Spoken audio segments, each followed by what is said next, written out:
The goat life, Aadujeevitham.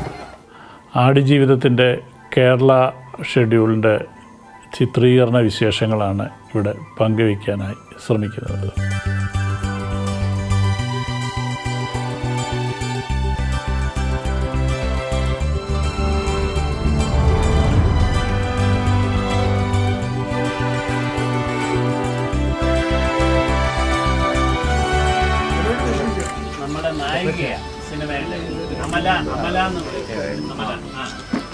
വലിയ ഡിമാൻഡുള്ള ആളാണ്.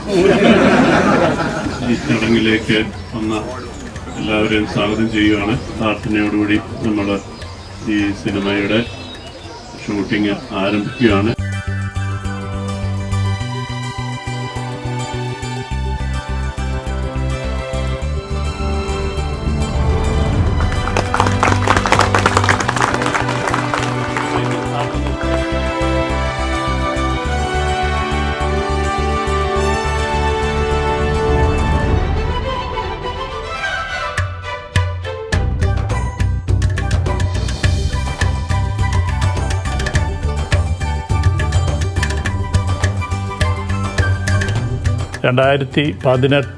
March 1 Alappuzha ജില്ലയിലെ മുട്ടാർ എന്ന പാടശേഖരത്താണ് ഇതിൻ്റെ ചിത്രീകരണം ആദ്യമായി ആരംഭിക്കുന്നത്.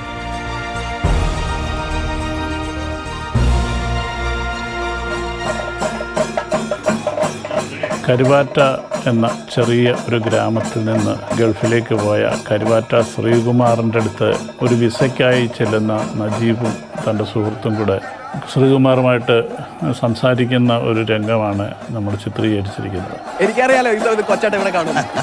ഇതാ ഞാൻ പറഞ്ഞ നജീബ്. മനസ്സിലായി. ഞാൻ ശ്രീകുമാർ. കരുവാറ്റ ശ്രീകുമാർ എന്ന് പറഞ്ഞാലേ സൗദിയിലൊക്കെ അറിയും. കരുവാറ്റ, ചെട്ടികുളങ്ങര ആ ഭാഗങ്ങളിലൊക്കെ കാണുന്ന വലിയ ഒരു ആഘോഷമാണ് ഉത്സവങ്ങളിൽ പൊയ്ക്കാൽ കുതിരകളെ എഴുന്നള്ളിക്കുക എന്നുള്ളത്. അതിൻ്റെ ഭാഗമായിട്ടാണ് മുട്ടാറിലേക്ക് പൊയ്ക്കാൽ കുതിരയെ കൊണ്ടുവരുന്നതിനും ആ ആഘോഷങ്ങളുടെ ഭാഗമായിട്ട് ശ്രീകുമാർ ഈ ആഘോഷത്തിന് വേണ്ടി തൻ്റെ നാട്ടിലേക്ക് എത്തുന്നു എന്നൊക്കെ പറയുന്ന ഒരു വലിയൊരു പശ്ചാത്തലം ഒരുക്കാനായിട്ട് ശ്രമിച്ചിട്ടുള്ളത്. സന്തോഷമുള്ളതാണോടാ വിസയുടെ കാര്യം? എന്താടാ നിനക്കേറി പോണോ? 90കളിലെ ആറ്റുതീരങ്ങളിൽ ജീവിക്കുന്ന ചെറുപ്പക്കാരുടെ ഒക്കെ വലിയൊരു ഉപജീവനമാർഗമായിരുന്നു ആറ്റിൽ മുങ്ങിത്താണ് മണൽ കോരി കച്ചവടം നടത്തി ജീവിച്ചിരിക്കുന്ന ഒരുപാട് ചെറുപ്പക്കാരെ നമുക്ക് കാണാൻ കഴിയും. പിന്നീട് ഈ മണൽവാരലിന് ഒരുപാട് പ്രതിസന്ധികളുണ്ടാവുകയൊക്കെ ചെയ്തപ്പോഴാണ് മറ്റ് സ്ഥലങ്ങളിലേക്ക്, മറ്റ് ജോലികളിലേക്കൊക്കെ ജോലി തേടി പോകേണ്ട ഒരു ആവശ്യകതയിലേക്ക് വരുന്നത്. അത്തരമൊരു ചുറ്റുപാടുകളിലാണ് ഈ 90കളിലെ നജീബിൻ്റെ ജീവിതവും ആരംഭിക്കുന്നത്. എന്താണ് പുതിയൊരു സ്റ്റൈല്? പേടി മാറ്റി സിഗരറ്റാക്കി. ഫോറിൻ സിഗരറ്റാ? ഒന്നെടുത്തോ. ഗൾഫിന്ന് അണിയും കൊണ്ടുവന്ന് വേണ്ട. ഒന്നെടുത്തോടാ. മണലിനോടും വെള്ളത്തോടിനോടും ചേർന്ന് നിൽക്കുന്ന ഒരു ജീവിതം, ചുറ്റുപാട്, അവരുടെ ജീവിത രീതികൾ ഒക്കെ പലപ്പോഴും ഒരു ആറ്റിറമ്പിന് ുള്ള ഒരു ഭവനം, ഇതൊക്കെയായിരുന്നു എൻ്റെ മനസ്സിലേക്ക് ഈ പുസ്തകം വായിക്കുമ്പോൾ എനിക്ക് ഓടിയെത്തുന്നത്. ഇവിടെ വെറുതെ കിടന്ന് കഷ്ടപ്പെട്ടുണ്ടാക്കുക സൈനു. അവൻ അവിടെ മാട്ടിറച്ചി ബിരിയാണിയൊക്കെ തട്ടി വിടുമ്പോ നിന്റെ ഈ അച്ചാറ് കഴിക്കാൻ പോവാ. അവിടെ ഒട്ടകത്തിന്റെ ഇറച്ചി വലിയ വലിയ അറബികൾ കഴിക്കണത്. നാസർക്ക് വന്നപ്പോ ഒരു തവണ കൊണ്ടുവന്നായിരുന്നു. കേടായത് മണി ഓർഡർ വരട്ടെ. അപ്പൊ നാത്തൊരു ചെമ്പൊരിൽ വാങ്ങിച്ചോണ്ട് പോകുന്നുണ്ട് ഞാൻ വീട്ടിലോട്ട്. എന്റെ നാത്തൊരു ബിരിയാണി വെക്കാൻ.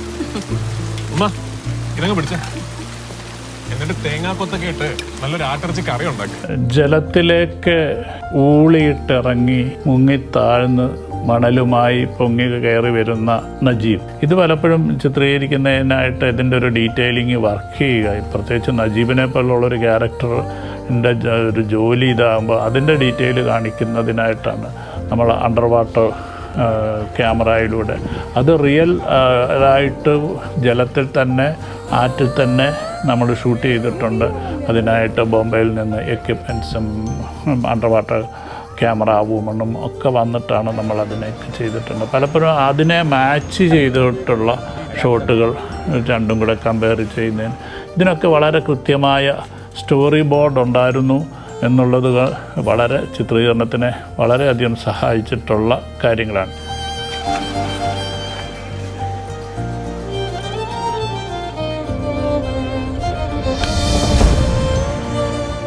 പലരും സംശയിച്ചിട്ടുണ്ട് 5ാം ക്ലാസ് വരെ പഠിച്ച നജീബ് എങ്ങനെയാണ് ഇത്രയധികം ഒരു കാൽപ്പനിക ലോകത്തിൽ. അത് വളരെ നമ്മുടെ അറിവിൻ്റെ ചെറിയ തുച്ഛമായ ചിന്തകൾ കൊണ്ടാണ്. കാരണം ഒരാൾ നല്ല പാട്ടുകാരനാകാൻ വിദ്യാഭ്യാസം വേണമെന്നില്ല, നന്നായിട്ട് പടം വരയ്ക്കണമെങ്കിൽ വിദ്യാഭ്യാസം വേണമെന്നില്ല. അങ്ങനെയാണെങ്കിൽ ഒരു സ്ത്രീയെ നല്ല രീതിയിൽ പ്രണയത്തോടുകൂടി സ്നേഹിക്കുന്നതിന് എന്ത് വിദ്യാഭ്യാസം എന്നുള്ളതാണ് എൻ്റെ ഭാഷ്യം. എന്തിനാണ് നജീബും സൈനുവും തമ്മിലുള്ള ഒരു വലിയൊരു ജീവിതത്തിൻ്റെ ഒരു സൗന്ദര്യം പുസ്തകത്തിലുള്ളതിനേക്കാൾ കൂടുതലായി ഞാൻ ചിത്രീകരിക്കാൻ ശ്രമിച്ചിട്ടുണ്ട്. കാരണം എപ്പോഴും നമ്മുടെ മനസ്സിൻ്റെ വേദന, വിങ്ങലുകൾ ദൂരെയായിരിക്കുമ്പോൾ, അകലെയായിരിക്കുമ്പോൾ ഉണ്ടാകുന്ന വിരഹം നൽകുന്ന പ്രണയം, ഇത്തരം മോഹങ്ങളാണ് അയാളുടെ ഓരോ നിമിഷങ്ങളെയും മുന്നോട്ട് ജീവിക്കാൻ പ്രേരിപ്പിക്കുന്ന തരത്തിലേക്കുള്ള ഒരു മാനസിക നില.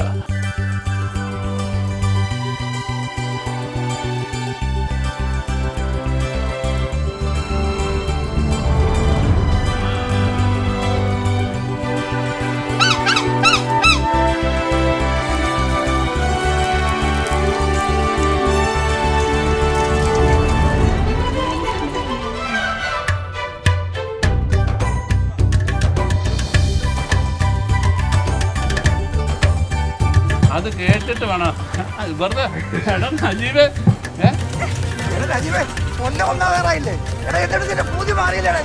അതെങ്ങനെ അയക്കാം? ഇവിടെ നാണം മാറിയാലേ എന്റെ പൂതി മാറത്തുള്ളൂ.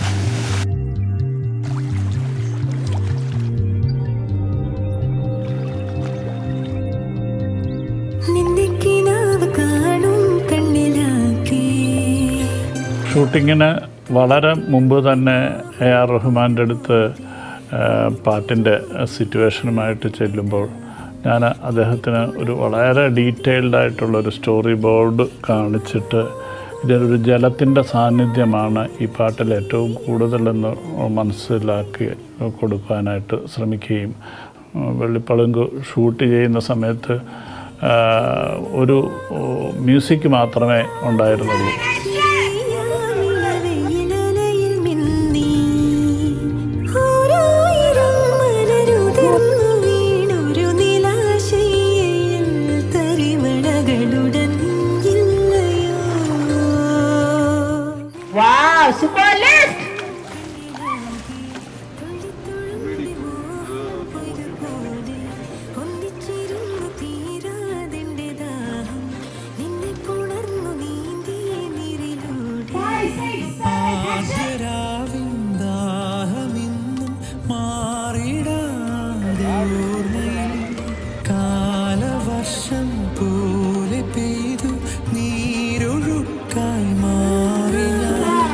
റഫീഖ് അഹമ്മദിനെ അതിന് ഒരു ലിറിക്സ് എഴുതിയിട്ടുണ്ടായിരുന്നില്ല.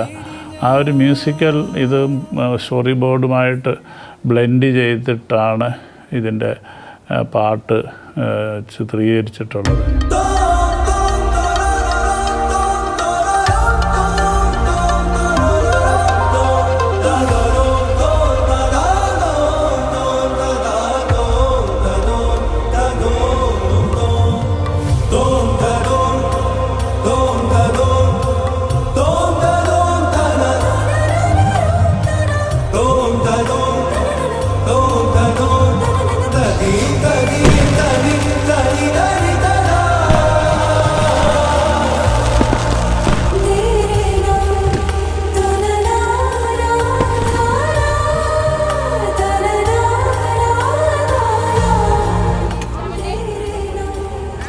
Ready?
ചുംബനഭാരത്താൽ വള്ളം ജലത്തിലേക്ക് താഴ്ന്നിറങ്ങി വള്ളത്തിലേക്ക് പുറമേ നിന്നുള്ള വെള്ളം കയറുകയും ഈ വള്ളം മുങ്ങിത്താഴുകയും നനഞ്ഞ മണലിൽ നിന്ന് അവർ രണ്ടുപേരും കൂടെ ഒരു ഡെസേർട്ടിലേക്ക് ഒരുമിച്ച് മാറുന്നു എന്ന് പറയുന്ന വലിയൊരു ട്രാൻസിഷനാണ്. ഇത് എഴുതിക്കഴിഞ്ഞ് ഈ ഒരു ലിറ്ററേച്ചറിൽ അത് സാഹിത്യത്തിൽ എഴുതി കഴിഞ്ഞപ്പോൾ ഇതെങ്ങനെയാണ് ഷൂട്ട് ചെയ്യുന്നതെന്നുള്ളതിനെക്കുറിച്ചുള്ള ചിന്തകൾ ആയിട്ടാണ് വലിയൊരു പ്ലാറ്റ്ഫോം ഉണ്ടാക്കിയിട്ട് വെള്ളത്തിൽ വലിയൊരു ബെഡ് തന്നെ ഒരു ട്രാൻസ്പറൻറ്റ് ഷീറ്റ് ഉണ്ടാക്കി ഒരു വലിയൊരു തൊട്ടിൽ പോലെ അത് തൂങ്ങി ഇട്ടിട്ട് അതിന് മുകളിലൂടെ ഇവരെ കിടത്തിയിട്ട് വെള്ളത്തിലേക്ക് ഡിപ്പ് ചെയ്യുമ്പോൾ അതിൽ മണൽ വിരിച്ച് ആ പ്ലാറ്റ്ഫോമുകൾക്കെല്ലാം ഹോൾസ് ഇട്ടിട്ട് ഹാങ് ചെയ്ത് കിടക്കുന്ന ഈ പ്ലാറ്റ്ഫോം താഴേക്ക് പെയ്യെ സാവകാശം ഡിപ്പ് ചെയ്യുമ്പോൾ ഈ ഹോൾസിനുള്ളിൽ കൂടെ വെള്ളം കയറുമ്പോൾ മരുഭൂമിയിലേക്ക് തിരിച്ച് ഇത് റിവേഴ്സ് ഷൂട്ട് ചെയ്തപ്പോൾ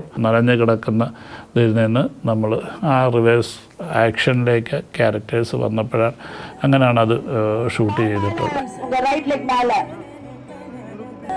Be like that, be like that, be like that, be like that, be like that, be like that, be like that, be like that, be like that.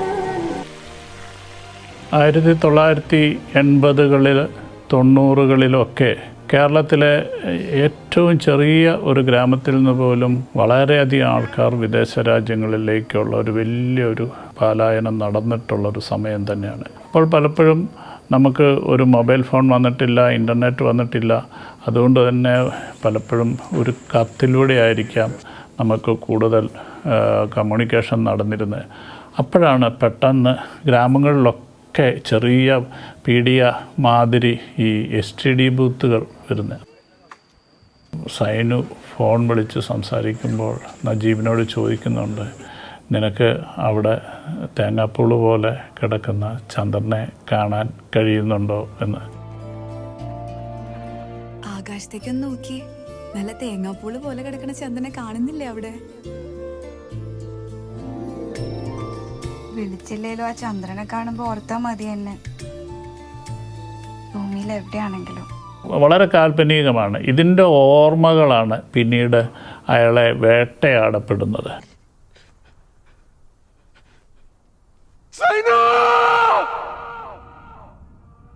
മരുഭൂമിയിൽ ഒരു പുഴ സൃഷ്ടിക്കപ്പെടുന്നതുമായിട്ടുള്ള അയാളുടെ ഒരു ഇമാജിനേഷൻ പോലെ കാണുന്ന ഒരു വീണ്ടും തൻ്റെ നാട്ടിലേക്ക് ഉള്ള ഒരു ട്രാൻസിഷൻ.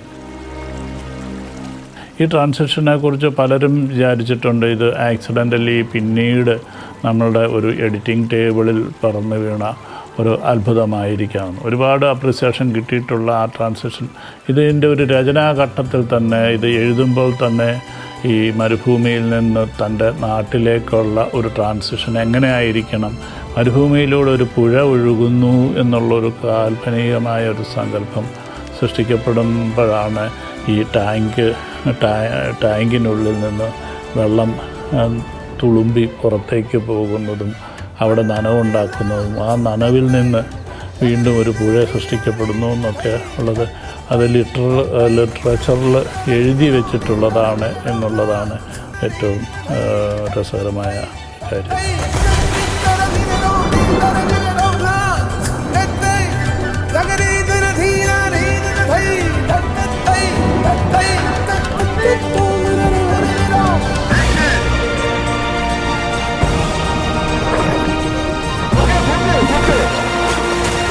ആയിരത്തി 1990-കളിൽ കേരളത്തിലെ അല്ലെങ്കിൽ ഇന്ത്യയിലെ തന്നെ റെയിൽവേ ഗതാഗതം എന്ന് പറയുന്നത് ഡീസൽ എൻജിനിൽ കൂടെയാണ്. ഒരു നീല ഡീസൽ എൻജിനിൽ ഒരു ചുവപ്പ് ബോഗിയൊക്കെ ആയിട്ടുള്ള ഒരു ട്രെയിൻ നമ്മൾ ധാരാളം നമ്മുടെ മനസ്സിൽ സൂക്ഷിക്കുന്നതാണ്. 2018 ഷൂട്ട് ചെയ്യുമ്പോൾ ഡീസൽ എൻജിൻ പാടെ നമ്മളിൽ നിന്ന് ഒഴിവാക്കുകയും എല്ലാ റെയിൽപാതകളും ഇലക്ട്രിഫൈ ചെയ്തത് കാരണം അപൂർവമായി മാത്രമാണ് ഡീസൽ എൻജിൻ ഓടുന്ന സ്റ്റേഷൻ എന്ന് പറഞ്ഞ് മുതലമടയിൽ സ്റ്റേഷനിലൂടെ കടന്നു പോകുന്ന പൊള്ളാച്ചിയിലേക്ക് പോകുന്ന ഒരു ട്രെയിൻ കണ്ടുപിടിക്കുകയും അതിൻ്റെ പെർമിഷൻ വാങ്ങിച്ചിട്ട് മുതലമട സ്റ്റേഷനിൽ അതിൻ്റെ ചിത്രീകരണം ഒരുക്കുകയും ചെയ്യുന്നത്. ആ സ്റ്റേഷനിലെ പല ഭാഗങ്ങളും കാലഘട്ടത്തിനനുസരിച്ചുള്ള വലിയൊരു മാറ്റങ്ങളുണ്ടായതിന് യശസ്വരനായ ആർട്ട് ഡയറക്ടർ സുനിൽ ഒരുപാട് അദ്ദേഹം പ്രയത്നിച്ചിട്ടാണ് ഒരു പഴയ മോഡലിലേക്ക് ആ സ്റ്റേഷനെ കായംകുളം ഒരു റെയിൽവേ സ്റ്റേഷനാക്കി മാറ്റിയെടുക്കുവാനും പിന്നീട് ഷൂട്ടിന് ശേഷം വീണ്ടും ഈ ബ്ലൂ കളറിലേക്ക് തിരിച്ച് അടിച്ചു കൊടുക്കുകയൊക്കെ ചെയ്തിട്ടുള്ള വലിയൊരു എഫേർട്ട് അതിൻ്റെ പിന്നിലുണ്ട്.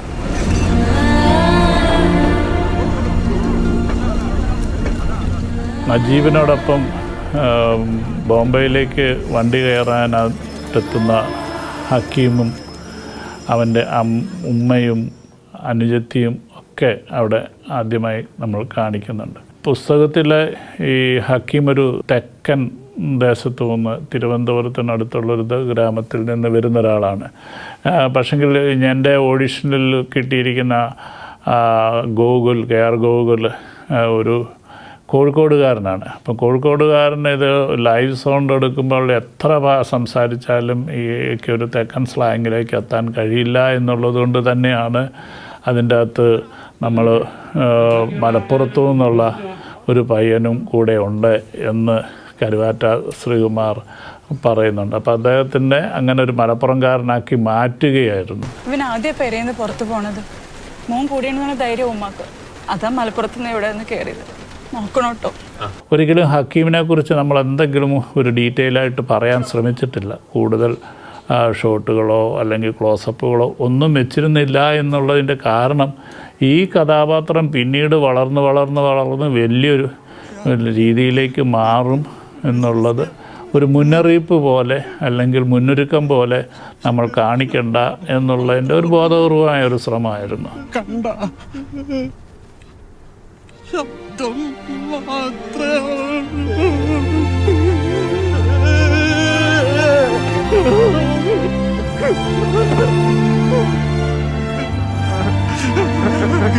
രണ്ട് ഭൂമികയിൽ നിന്നുകൊണ്ട് ജീവിക്കേണ്ട അല്ലെങ്കിൽ വെള്ളത്തിൽ നിന്നും കരയിലിട്ട് പിടയുന്ന മത്സ്യത്തിനെ പോലെ അല്ലെങ്കിൽ മരുഭൂമിയിൽ വീഴുമ്പോൾ പിടയുന്ന അനുഭവങ്ങളിലൂടെ സഞ്ചരിക്കുന്ന ഒരാളെന്ന് പറയുന്നത് ഈ ഒരു കോൺട്രാസ്റ്റ് സിനിമയിൽ വളരെ ബോധപൂർവം സൃഷ്ടിക്കാൻ ശ്രമിച്ചതുകൊണ്ടാണ് അവസാനമായി യാത്ര പറയുമ്പോൾ പോലും ഒരു മഴയുണ്ടാവണം. അങ്ങനെയാണ് ഞാൻ അതിനെ ആദ്യം തന്നെ പോർട്രേറ്റ് ചെയ്യാൻ ശ്രമിച്ചിട്ടുള്ളത്.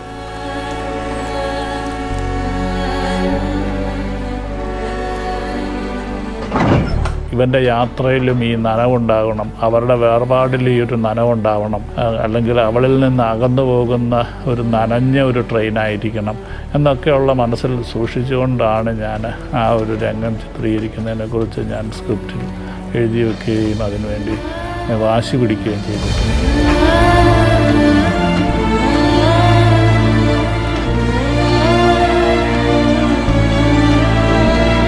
എല്ലാ യാത്രകളും വിരഹത്തിലേക്കും ഒരു നീണ്ട കാത്തിരിപ്പിലേക്കും ഒക്കെയാണ് വളരുന്നത്.